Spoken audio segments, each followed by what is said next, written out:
Dreaming Dreams Part 1 by Andrew McChesney.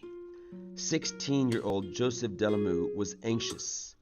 He worried that he wasn't attending the right church in Conakry, capital of the West African country of Guinea. "Show me the way," he prayed.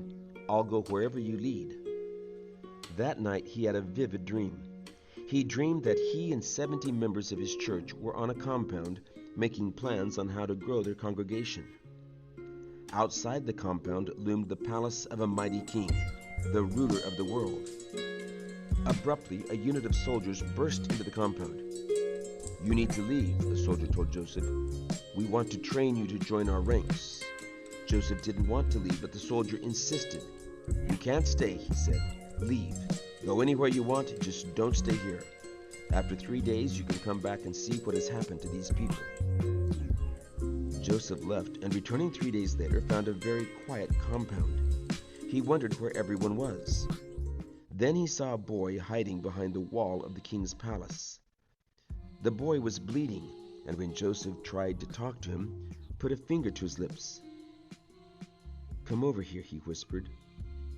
After Joseph drew near, the boy said, "Your God is great." "What?" Joseph asked. "I said, your God is great," the boy said. "How is it that you are the only person who left us 3 days ago? Many of us were shot and killed, but you're the only one who escaped. How?"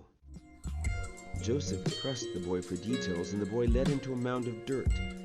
He said it was the mass grave of more than 40 people. "The soldiers didn't train anyone," he said.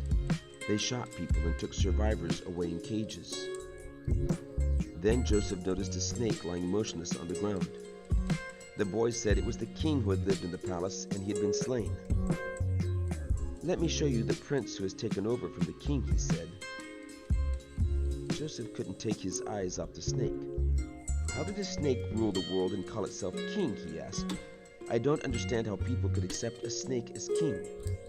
"I can't explain this to you right now," the boy replied. At that moment, Joseph woke up. He didn't understand the dream, but he sensed God was calling him to leave the church of his father. Where should he go?